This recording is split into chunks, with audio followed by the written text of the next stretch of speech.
Welcome. It's really a pleasure to have all of you here tonight. My name is Nosa Osazura Peters.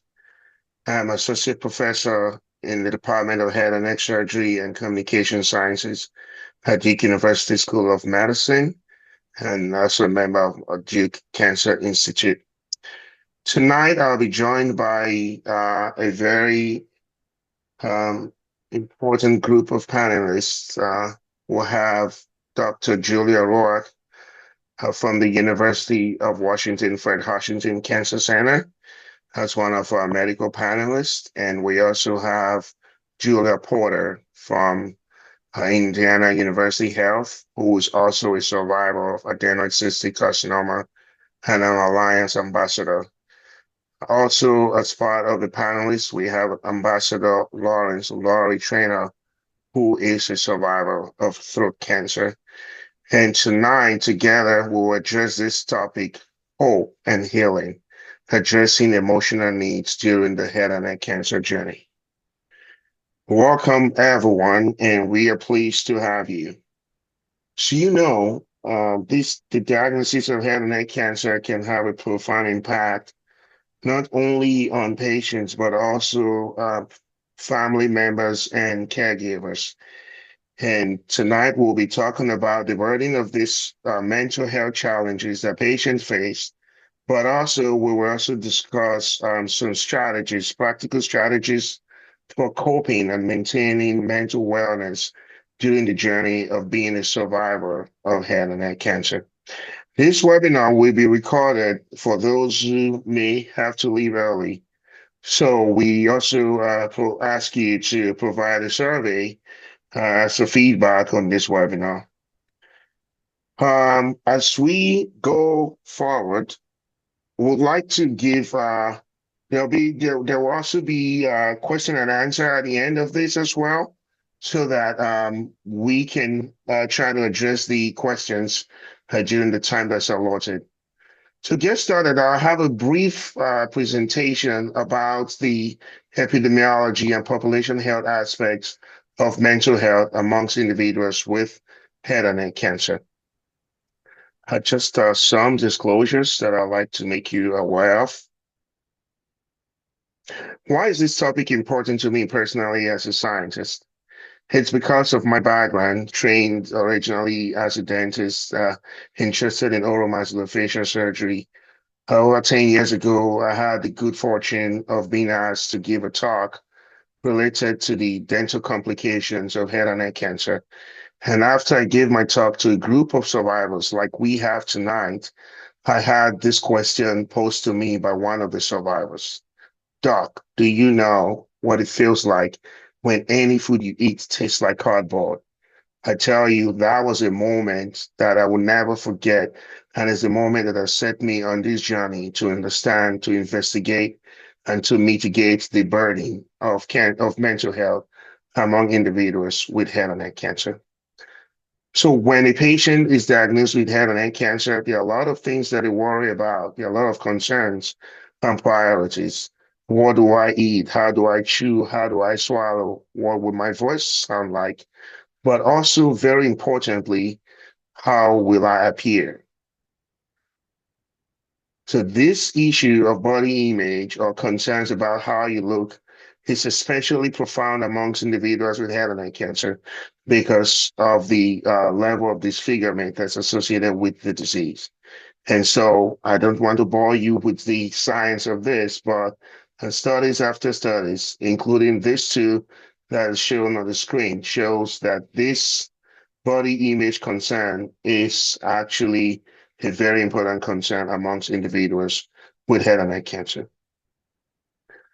But it's more than that as well. Patients with head and neck cancer also report what is known as clinically meaningful distress. So clinically meaningful distress means that the patients are so psychologically impacted by their disease or by their cancer that there should be some kind of intervention provided for them. And in our recent study that we conducted, we showed that almost 1 in 2 patients with head and neck cancer would develop what is called clinically meaningful distress. So this is just an indication of how the burden of distress is amongst this patient. And these other graph, both of them shows the different domains of distress, be it physical concerns, be it that emotional concerns, practical concerns, or family-related concerns. So across the journey of being a patient or a survivor of head and neck cancer, our patients do show these concerns.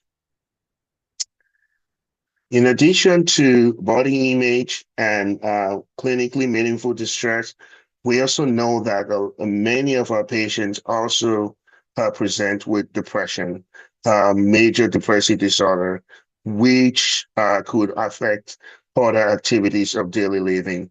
And some of the results shown in the screen shows that female patients are significantly more likely to show high levels of depression compared to male patients with head and neck cancer.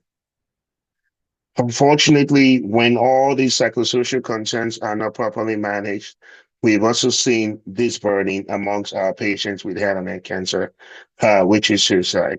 And studies after studies have shown the burden of suicides amongst patients with head and neck cancer. This slide shows when we contrast depression amongst head and neck cancer patients versus suicide amongst head and neck patients, and we showed the difference between males versus females. And you can see from this slide that whereas females are significantly more likely to express that they may be feeling depressed about their cancer, males are significantly more likely to die by suicide. And when we compared the results of head and neck cancer, suicides related to head and neck cancer patients compared to the general population and other cancers in other sites in the body, and this result is stark. So when you look at the general US population, yes, suicide is a national imperative across the US. But when you look at the shared numbers, you can tell just from this slide that patients with head and neck cancer have almost 4 times the suicide mortality rate compared to the general US population. And in one of our previous studies, out of 20 different cancer sites in the body, only pancreatic cancer had a higher rate of suicide compared to head and neck cancer. We share all of this to say, if you're feeling tired, if you're feeling depressed, or even if you're feeling that life is not worth living, this is not something that is uncommon amongst individuals with head and neck cancer. And we will wrap that up.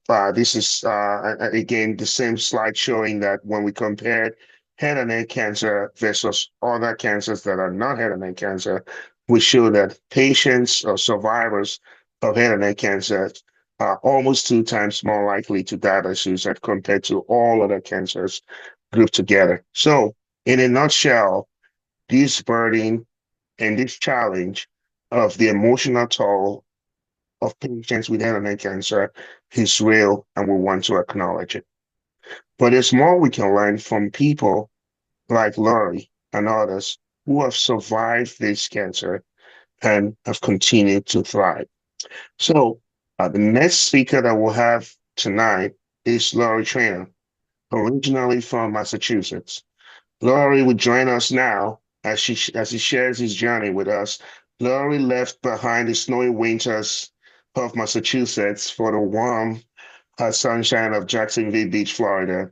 But even in paradise, life always has a way of throwing unexpected things, he says. And these challenges, amongst all of them, the most shocking came when a routine doctor's visit showed a simple question about a swollen gland led to a devastating diagnosis, stage 3 throat cancer. So Laurie has endured a grueling regimen that includes a tonsillectomy, 7 rounds of chemotherapy, 5 rounds of radiation, 35 steroid infusion. The aftermath of this treatment took a heavy toll on Laurie, lost 65 pounds, experienced deteriorating eyesight, chronic fatigue, hearing loss, loss of taste, dental issues, dry mouth, restless leg syndrome, foot drop, amongst other side effects.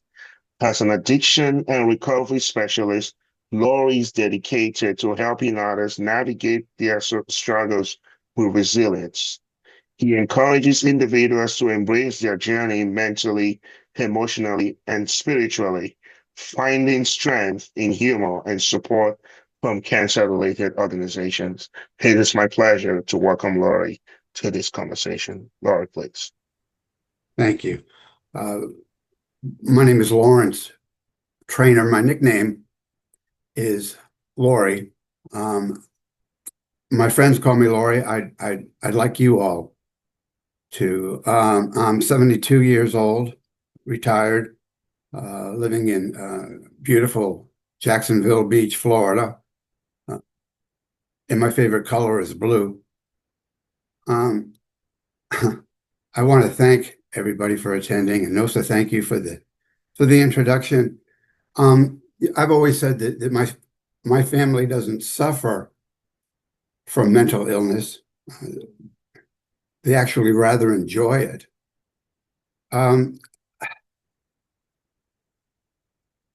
Very, very briefly, I was diagnosed out of the blue. I've come to hate the word asymptomatic because it was out of the blue that I was diagnosed. And after PET scans and all kinds of x-rays and biopsies, ultimately I was diagnosed with stage 3 squamous cell carcinoma.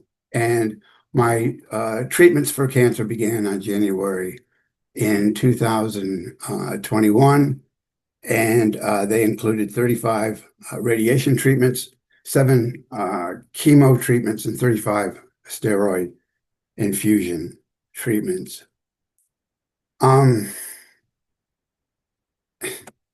made every mistake probably that anybody can make during my journey.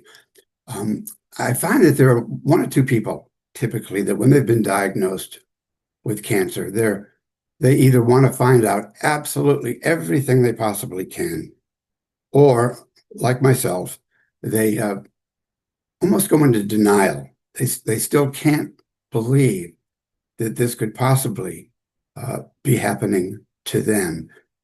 And after the treatments, even up until today, every day is still like an away game, both physically and mentally. I don't mean this with any disdain or any disrespect whatsoever, but if you've never had cancer, you don't understand. If you do have, you get it. And it's one of these things, it's like being kind of pregnant. There's no such thing. You either are a cancer survivor or you're not. And the reason I say that is one of the biggest mistakes that I made, and it wasn't actually until after my treatments that it became clear that there is so much support out there. And I think if there's anything that, if I can share this evening, it's the importance of simply getting plugged in. And that looks different for everybody, whether it's church or whatever. I personally, I've been involved with 32 years of a 12-step fellowship support group, and it really saved my life. But I've learned that I always had a penchant. I always had this desire, this unquenchable desire to get people's opinions about everything. And one of the things that I've learned on my journey is that why in the world would you ask somebody's opinion if they don't have direct experience, firsthand experience with what it is that you're asking about? The reason I say this is it's so important to be joined on your journey with those folks that know what you're going through, that know, for instance, when you complain about being tired, that you don't want to hear, well, why don't you just take a nap? If you've had cancer, you know exactly the feeling that I'm referring to. So I just want to mention and share, in my opinion, the importance of support groups, the importance of speaking with people, specifically people who have had, in fact, experienced cancer. And I've learned that, even the Lone Ranger, even the Lone Ranger had Tonto. Thank you so much this evening for allowing me to share this with you. Thank you, Laurie, for those words that you've shared with us tonight. Next, we have Dr. Julia Roark. And Dr. Roark is an assistant professor in the Department of Psychiatry and Behavioral Sciences at the University of Washington School of Medicine. As a psychiatrist specializing in the care of patients with cancer, her experience, her expertise encompasses psychotherapy, medication management, cognitive evaluation, diagnosis, and treatment of various mental health conditions. Dr. Roark, please. Thank you all. It's a real honor to be here. And it says something about this topic that so many are interested in attending. All right. So, as it was said, I am a psychiatrist and I'm actually what's called a psycho-oncologist, which means that I specialize in taking care of the mental health of those with cancer. I have worked in this role for 10 years and within it have worked with people and their loved ones of all different sorts of cancers and many of people who have dealt with head and neck cancer. I work at the Fred Hutchinson Cancer Center in Seattle, Washington, which is a part of the University of Washington system. So I first want to acknowledge that there are expected, normal human emotions to having a new cancer diagnosis or being the loved one of someone with cancer. Anger, sadness, denial, guilt, shock, fear, and these emotions often shift over time and can become more intense and lessen a bit during the cancer journey, but often come back again at certain times, like before the first set of scans, if a progression has happened. And so we anticipate a fair amount of negative emotions when people are dealing with cancer.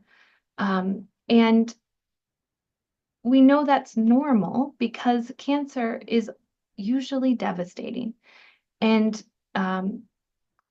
is often something that at minimum is life altering and for many people feels life threatening. And so it's human to have negative emotional responses to something like that. And as it's been kind of referenced previously today, head and neck cancer, that's what HNC stands for. If you haven't seen that before, head and neck cancer can particularly be psychologically impactful because it affects so much of what it means to be human. Our face, our ability to speak, to swallow, to eat. And so we know that the psychological devastation or loss associated with head and neck cancer is particularly difficult. And one of the things I often ask people about is how the diagnosis or the consequences of the treatment, the long-lasting consequences, how have that impacted someone's sense of themselves or their identity? And usually there's a fair amount of grief for what has been lost. As was already mentioned, mental health conditions are also more common in head and neck cancer patients, but also in head and neck cancer caregivers. I'm not going to talk much about this because Nosa already went over it, but when I'm meeting with somebody, part of my job is to evaluate, is someone experiencing sort of the normal negative emotions associated with cancer? Or are those emotions so intense or so negatively impactful that they actually now meet criteria for a major health condition, like depression or an anxiety disorder, or suicidal thoughts, or even plans about how to end their life? And we have treatment for all these conditions. I would not do my job if I didn't know that I could help people feel better. And so I bring that up now because much of what I'm going to spend the rest of my time with you talking about is some strategies to start to help, whether you're dealing with these expected negative emotions or even more intense mental health conditions. And it's really worth being here tonight and continuing this conversation and this effort, because we do know that mental health conditions and negative mental health emotions impact not only our quality of life, our relationships, but also can impact our physical health. And actually, cancer outcomes are worse in people who are dealing with untreated depression. So what I like to start with is a frame, right? My goal with people, both patients and caregivers, is to help them cultivate resiliency. And what resiliency is the ability to maintain functioning even in the setting of adversity. Humans are naturally resilient, but we can have different barriers to it. And part of what I want to help people do is start to break down some of their barriers so their natural resiliency can come back. One thing that can help that you can do on your own is to think about other times in your life when you've dealt with hardship. It may not be nearly as difficult as a head and neck cancer diagnosis, but all of us have struggled with significant adversity or stress or hardship in our life. And you probably did something, probably naturally or instinctually, to help you get through it. Many people, it's connection with loved ones, social supports, positive self-talk, right? Like these can-do or sort of self-empowerment ways of speaking to ourselves, something that helps us get through it. And I encourage you to spend a few minutes reflecting for yourselves what helped you before. Because then the trick is to try to start doing that now, or to maintain that while undergoing head and neck cancer treatment, which is very difficult because having head and neck cancer or being a caregiver for somebody with head and neck cancer is a full-time job. And so I'm asking you and encouraging you to actually do a little bit more, even with that, in order to cultivate resiliency.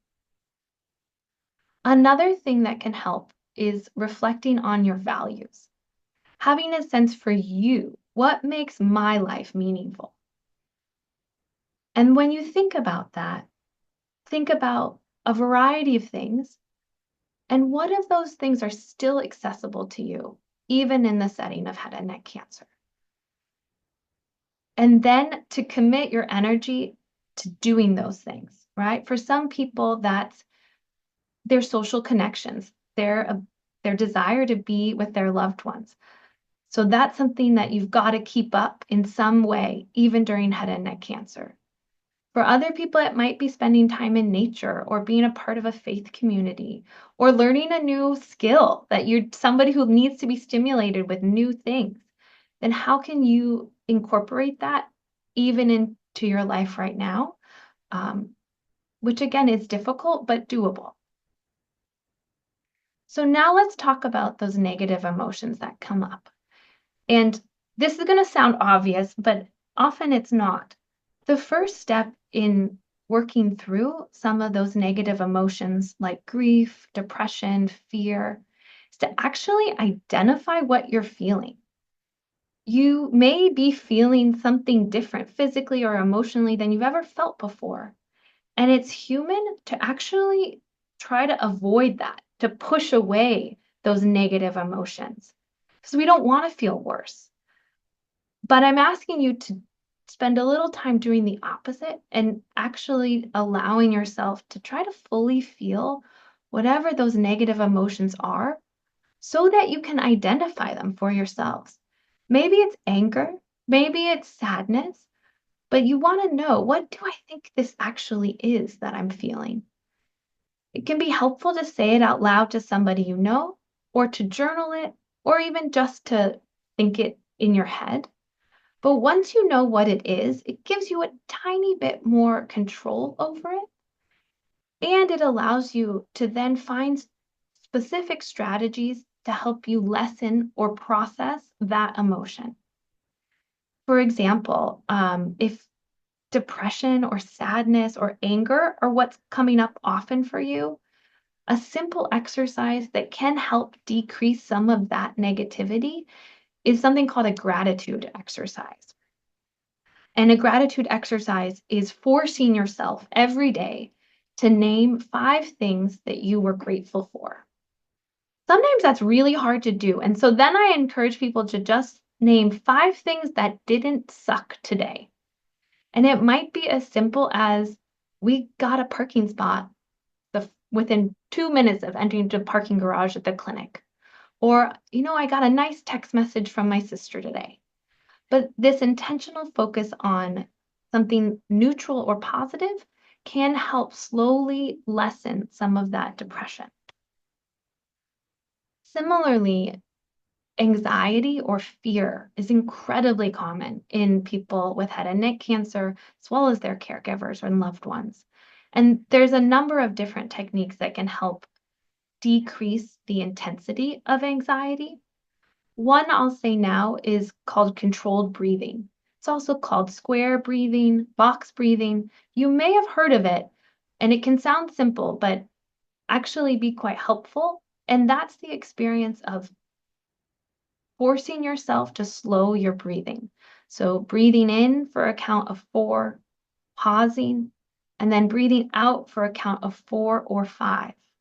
And doing that for several cycles, it communicates back to our nervous system that we're actually okay, that we are safe, that we don't need to panic. And that exercise doesn't take away your fear, but it can lessen how impactful it is in the moment so that you can be calm enough, to get through the doctor's appointment and actually hear their recommendations rather than being distracted by anxiety.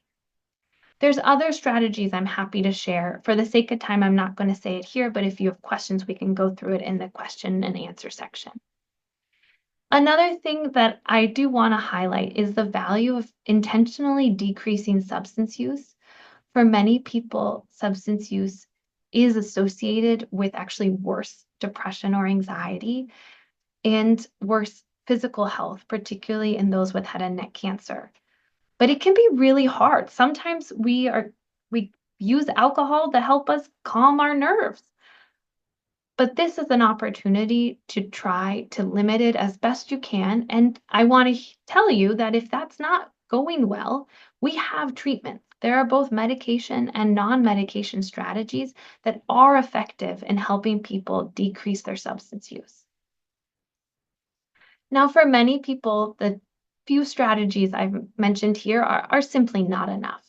And in that case, I do want to highlight that help is available, and there are evidence-based and effective strategies to help head and neck cancer patients and survivors with mental health conditions. Commonly, people are advised to trial medications called SSRIs or selective serotonin reuptake inhibitors. You may have heard of Prozac or Zoloft, and I want you to know that those have been trialed in people with head and neck cancer and have been found to be safe and effective in helping decrease symptoms of anxiety, depression, insomnia. That's not for everybody, or sometimes people want medications, but also therapy. And I want you to know there are many types of therapy that have been found to be genuinely helpful in head and neck cancer patients. I could again tell you all about the different types of therapies, but I'll pause for now and say that what matters really most is how you feel in the room or in the virtual room with your therapist. And if they feel like somebody you can trust, that goes above and beyond in terms of how likely you are to benefit from therapy. I want to provide you with a few resources that I'm, again, not going to go over right now in detail, but know that there are many self-help resources, both for depression, anxiety, as well as specifically for cancer care, that you can utilize on your own to try to help yourself process these emotions. This is also work, right? It's not easy to read another book about something or learn a new skill. And so I do want to end with encouraging you, if you're struggling, please ask for help. Most cancer centers have some process for helping people get mental health support. Maybe an initial meeting with a social worker, maybe a referral to a support group, but try those things. And if they're not working, go back to your physicians and let them know this isn't enough. I'd like a mental health provider referral. I'd like help with therapy. I look forward to answering your questions in the Q&A. Thank you so much, Dr. Rourke, for such a wonderful presentation. Now we're going to have another panelist, Julia Porter. Julia Porter is a blessing to us tonight because she is a speech pathologist at the Indiana University Health who manages patients with head and neck cancer and their symptoms related to speech. But she is also a survivor of adenoid cystic carcinoma. So Julia will be sharing with us her experiences, both as a professional caring for patients and also as a survivor herself. Julia will discuss with us her personal cancer journey, how she has navigated fear and anxiety, and the strategies that she has used to overcome these challenges while also helping others to do the same. Julia, it's a pleasure to have you. Hello, hi. Thank you for that introduction, and I've really enjoyed listening to the other panelists so far tonight. A little bit about me to start. As said, I was diagnosed with stage 4 adenoid cystic carcinoma of the sinuses and skull base in 2017, which all started with surgery to remove what was thought to be just a nasal polyp. But then, of course, the ENT surgeon called the next day and was pretty much like, "You won't believe this. This is crazy, but you have cancer." And I really just felt that kind of, well, I guess after that initial shock wore off, because again, this was, as Lori put it, out of the blue. I just kind of felt that fight or flight instinct kick in. And really for the next 5 months, that worked out okay for me. I mean, everything pretty much gets planned for you after that initial diagnosis. You know, I was told, well, here's your next surgery date. After that surgery, oh, that didn't go very well. We're going to have another surgery. So here's that surgery date. And okay, we've done all we can surgically. Now you're going to start chemo radiation, and you're going to do that every day, Monday through Friday, for the next 6 weeks. And I handled all of that pretty well.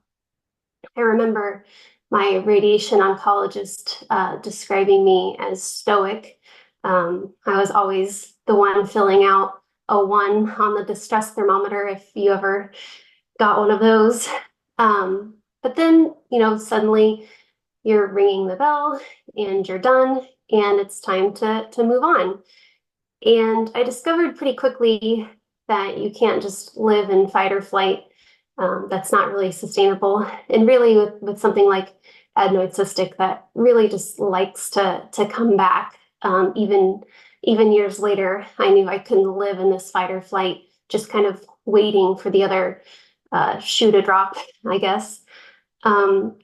Luckily, I had providers who recognized that, even despite my stoicness, and connected me to the resources that I needed, including counseling, including seeing a psychiatrist, and things that I really needed in that kind of after treatment phase.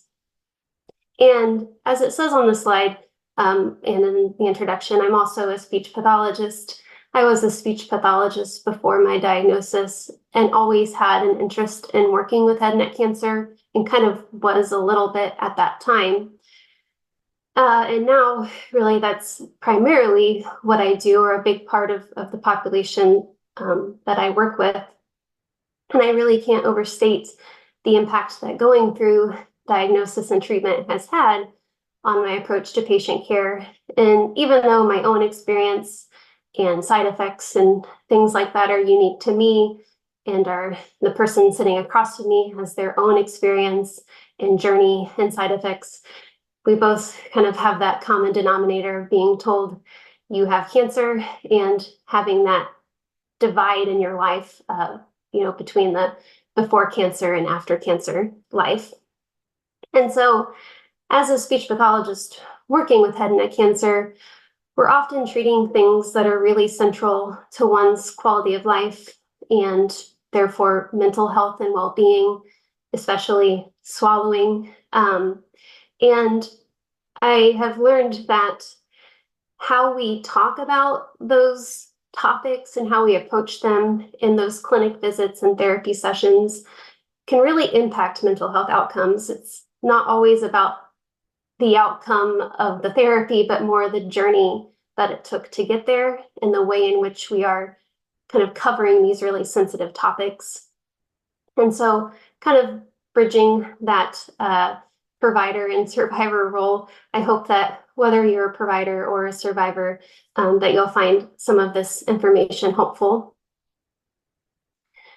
It sounds obvious, but you as the survivor are a really important part of your healthcare team.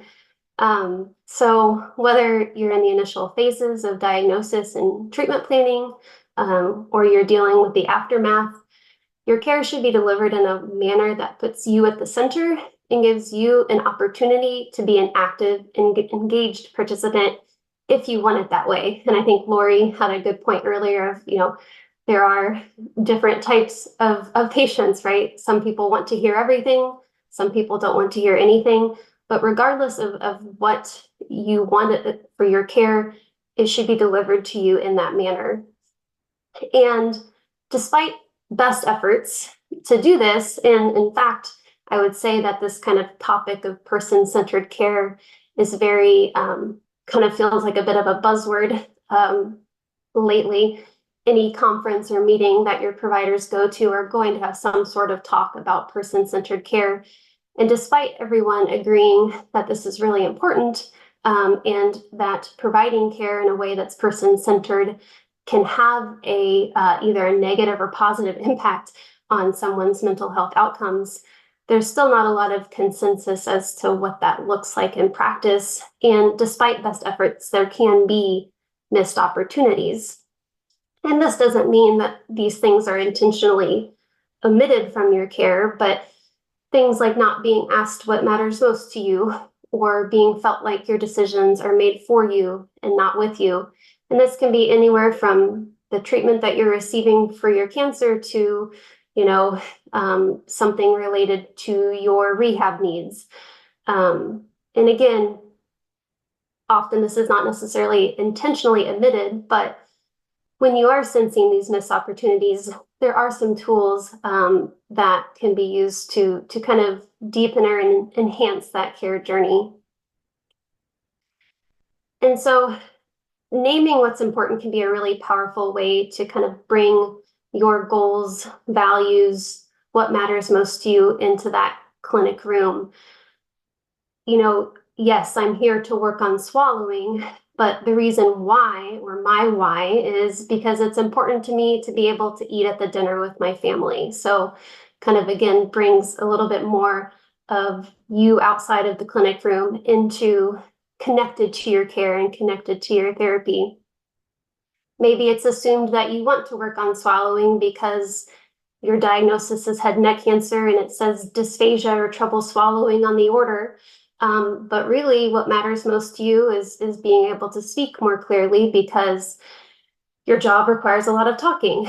And I've certainly met patients who felt like, certain parts of their diagnosis was addressed, but not necessarily what they wanted to work on. naming those fears and concerns, especially as it relates to certain recommendations. Many of us value our independence. So when someone's suggesting a feeding tube, asking that question, I value my independence and being able to only depend on me or not have to depend on somebody else. What does this recommendation look like in my daily life? Or I care for my mother, I'm the only caregiver for her. How does having this impact my ability to do what matters most and care for my family member? And so even if the visit is short, it shouldn't take much time to ensure that you're an active participant in your care. There are studies out there that show that having things like prompts and certain questions written down doesn't necessarily make your visit longer, even if it's a 15-minute surveillance visit with your oncologist. These tools can still help you dive deep quickly in your visit and maybe get to the heart of the matter faster anyways. If you don't understand what's being said, say so. Please explain this another way. I'm not sure I follow. Please go over that again. Your providers should be able to present information in a way that's accessible to you.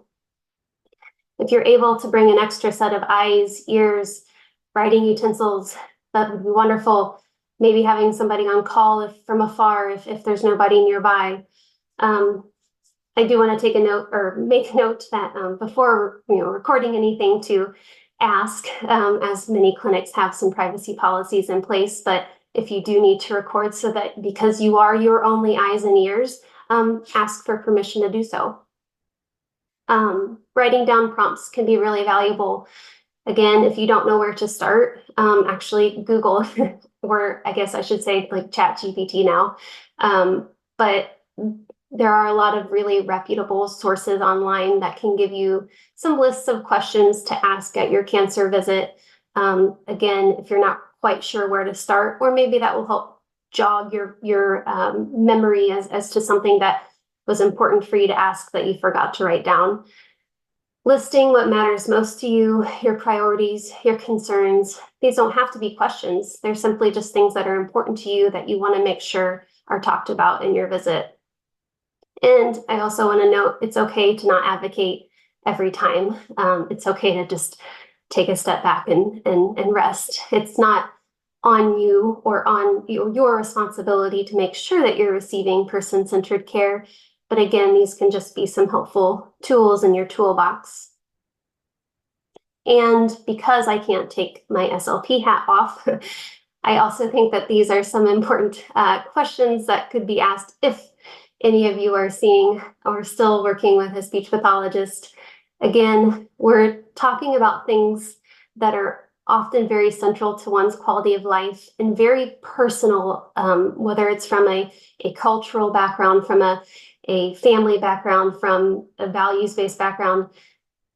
The concept of eating and drinking is so personal to each individual person that sometimes our field or my profession can get kind of tied up in the concept of diets and aspiration. And so while this might not be applicable to everyone on the call, again, some things that could be helpful in your toolbox. Asking, are there any optimization procedures or therapies that could help me reach my goal of X, Y, or Z? This could range from something really minimum and relatively relaxed to like a vocal cord injection to something like a very life-altering surgery. And again, these options, even if maybe not available at the clinic that you're at, should still be talked about as an option if they are out there. Management of aspiration is not a one-size-fits-all approach. So can your SLP identify factors specific to you in your case that were taken into consideration when making a certain recommendation? Have they seen other cases like yours? How often do they see cases like yours? And I think this next one's really important. If a certain recommendation isn't in alignment with your goals or congruent with your goals of care, asking what happens if I don't follow it? This could apply to diet, therapy, coming to therapy, a home program. And again, hopefully this conversation could be had in a way that doesn't necessarily place any fear or blame on the part of the survivor, again, surrounding these sensitive topics like eating. And just briefly for providers, again, kind of bridging that gap, I really do love the motivational interviewing or MI approach. You can dive really deep into this, but using open-ended questions, reflective listening, and summarizing can really show that you are actively listening and making sure that you are on the same page with your patient and focusing on what matters most to them. A lot of people feel like they've lost a part of themselves after cancer diagnosis and treatment. Is this something that you've noticed? Normalize these identity concerns. And again, if you're going to ask these questions, make sure that you know your referral network to get patients and survivors connected to the care that they need. We all have blind spots, and we can get into the routine of clinic, or whether it's the 5th new consult of the day, or you've been seeing someone for years, checking these blind spots from time to time to make sure that you and your patient are on the same page. Have you asked what's mattered most lately? Are you assuming that someone's fine just because they haven't said otherwise? Again, I'm guilty of kind of just sitting silently with no expression on my face in a visit, even though I might be turmoil on the inside. And so my providers were really good about intentionally asking those questions to make sure that I got connected to the things that I needed. And finally, throughout all of this journey that I'm still on, I've thought a lot about what it means to be brave in the face of cancer treatment and survivorship. And I think this quote by someone that I look up to a lot, Gabe Grunwald, she was a survivor of adenoid cystic carcinoma. I believe her second bout with it happened around the time that I was diagnosed. And so when I'm Googling adenoid cystic carcinoma, her story just happened to come up, and I found her journey really inspiring. Unfortunately, she passed away from complications from a third bout with it, I believe, a few years ago. And throughout her journey, she really was intentional about not giving up on the things that made her feel alive. And often that involves, things that are really important to you, that you value, like Dr. Ruark said. And so being intentional about seeing those things, living into those things, even with that kind of monster of cancer just like in your face. And again, it can be in your face a lot. But being brave is being able to kind of put that to the side. It's not ignoring it. It's not acting like I don't see it or it doesn't exist, but putting it to the side, having the tools and the support to put it to the side where it's in the periphery, it's there, but you still have a clear path to all of those things that are really important to you and really make you feel alive. And thank you for your time today. Thank you, Julia. That was just a beautiful one. And thank you for sharing your own personal journey with all of us tonight. So now we move on to the Q&A session of our presentation, but I wanted to just quickly inform all of us that we are providing some slide resources to all our attendees. And this entire presentation will also be available on the Head and Neck Cancer Alliance website as a recorded webinar. And so we also have these videos and articles and other resources for every one of us as well. So at this time, please, I will invite all of the panelists to come on and turn on their cameras as we move into the Q&A session of tonight's webinar. We've had a few very thoughtful questions, and I know Dr. Ruark has answered a few of them, but I wanted to start by asking you to re-echo that question, Dr. Ruark. How do you handle the constant fear years later of the side effect of radiation or chemotherapy? The fear is a big factor, as we know, of this disease. So I'd like for you to start with that.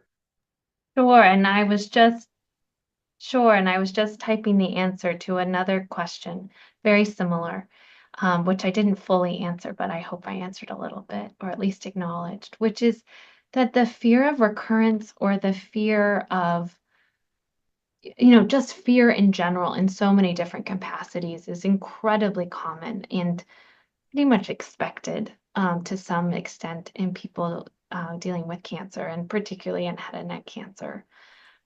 There are so many different strategies. So that is the good thing, is that fortunately most medications and treatments that help with anxiety in general can help with the fear of recurrence, which is a specific form of anxiety. And so the important thing I would say first is to acknowledge it, right? As we talked about, once you know that it's there and it's really bothering you, right? One of the tricks is kind of how much of your day are you spending in fear? Because if it's significant, which what significant means is depends on the person, but such that you feel it's really having a negative impact on your life, then you deserve treatment. Because one of the things about fear is that it's it's often sort of living in the future. So fear is this mental state of what could happen, what will happen, what if this happens, what, which gets in the way of being in the now and living life meaningfully or in accordance with your values, doing what you enjoy right now. And so that awareness that this fear is not helping you, is actually taking away from you, is the first step. And then saying, I'm going to do something intentionally to bring down that fear. But what you do, I could spend another hour telling you the options for. That is why I recommend you think for yourself. Are you somebody who would rather try a medication first for fear or anxiety? Would I rather try psychotherapy first? Because both have really good evidence. And I would encourage you to then bring that up with whoever your current prescriber is, whether that's a primary care doctor or an oncologist, and ask them what strategies are, whether it's medications or therapy. I hope that helps. Thank you, Dr. O'Rourke. Please, you can use the chat or the Q&A box to add some questions as we go through this. I have another question for you, also related to fear, but from an anxiety, from a practical perspective, scans, anxiety related to scans, and people can have that anxiety as well. So what's your approach? What's your advice, Dr. Roark, on how best to approach scan anxiety? Yeah, well, we call it scanxiety because it is so common that it gets its own name. It's similar in that for some people, their level of anxiety is so intense that they're actually avoid their scans or they avoid scheduling their scans. And if that is happening, if such intense avoidance because of the fear is happening, I tend to recommend a trial of medications. And there are medications that can help prevent some anxiety, or there are medications that you can take just once on the day of or the day before and the day of to bring anxiety down in the moment. So specifically, one medicine that was mentioned is clonazepam. That can be a helpful medicine for just a day of anxiety. But if anxiety is coming up every single day, then I recommend a preventative med like serotonin reuptake inhibitors like Zoloft, sertraline, Lexapro, escitalopram. At the same time, usually some therapeutic non-medication strategy is valuable. And I'm actually, if we have time, I'd love to hear how Julia or Lori deal with it, because I think every person with cancer probably develops their own techniques or seeks out techniques for how am I going to get through it. One strategy is, as best as possible, to try to limit when you allow yourself to be nervous, right? So like you can choose a 30-minute worry window. If a worry pops up like I'm fearing my scans, but they're not till 3 weeks away, but I'm noticing I'm fearing them, I'm gonna tell myself I get to have 20 minutes at 4 o'clock every day to feel my anxiety. So now it's 10 a.m. I don't get to feel it. Nope, hold off. I'm gonna wait till 4. And then you give yourself a time to allow yourself to feel it. You set a timer. I only get 20 minutes. And when that timer goes off, you do something else that can get you out of that mental state to some extent. I'll pause there. Thank you, Julia. I would like Lori or Julia to respond to that, how you deal with the fear of health scans or fear of recurrence from a survival perspective. Well, Go ahead, Lori. it never goes away. It never goes away. I don't want to sound overly dramatic, but you're never the same after having cancer on so many different levels. What personally has helped me is when you think about it, every waking moment in your mind, you can only be one of 3 places. You're either in the past, thinking about the past, projecting into the future, or sometimes it's referred to as presenteeism, being present. Now, most everybody spends about 90%, 45, past, future, and maybe 10% in the present. But the present is such a wonderful place to be. And Eckhart Tolle, for instance, has written extensively about this in several of his books, one of which is The Power of Now. And the reason I mention this is because I find when I'm anxious, whether I'm going to be going in for just a routine scan or exam, I'll say to myself, oh, there you go again. This is that fear. This is the fear that comes in, and it's recognizing it, acknowledging it, and ultimately accepting it, knowing that this is what it is. Thank you. Thank you. And yeah, Julia, I know we're running out of time, but if you can give us just a snippet of that, thank you. Oh, yeah, I actually got to put this into practice today because I had a surveillance. I get an MRI every year, so that was this morning. And yes, scanxiety is so real. I almost felt like this time around I wasn't ready. I hadn't shored up my defenses enough, which then I just recognized that that's the case and don't blame myself for that and put it aside as a thought, I guess. I even just, so for me, MRIs, they take a long time, or 30, 45 minutes. I'm thinking about what music do I want to pick for my MRI today. It's like my little treat. So I love music. I'm a big music person. And so even just kind of getting to have that little control over the experience itself helps a lot. And then with the fear of recurrence, yeah, never goes away. Again, counseling, I cannot overstate enough, was helpful for me. And especially seeing somebody, I know there's a dearth of mental health providers, but specifically seeing someone who specializes in fear of recurrence was a really helpful thing for me. I know that's not necessarily something that's accessible to everybody, and as Dr. Ruark said, sometimes the fit is really what matters the most, but that approach of someone who specializes in fear of cancer recurrence was really helpful for me.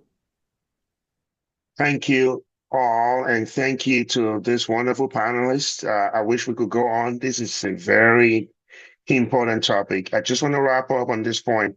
If you have a fear, if you have anxiety, if you feel depressed or even suicidal, do not feel like something is wrong with you. It is okay to acknowledge the fear you have or the concern you have, but help is available, and we are hopeful that this webinar we have presented tonight will be helpful to you in your journey as you fight this very dreadful and emotionally sapping condition that we all care about. So I'd like to once again thank the panelists, Dr. Rourke, Julia Porter, and Laurie Trainer. And I'd like to thank the American Head and Neck Society and the Head and Neck Cancer Alliance for putting this together. And I hope you are benefited from tonight's webinar, Hope and Healing, Addressing Emotional Needs During the Head and Neck Cancer Journey. Thank you all.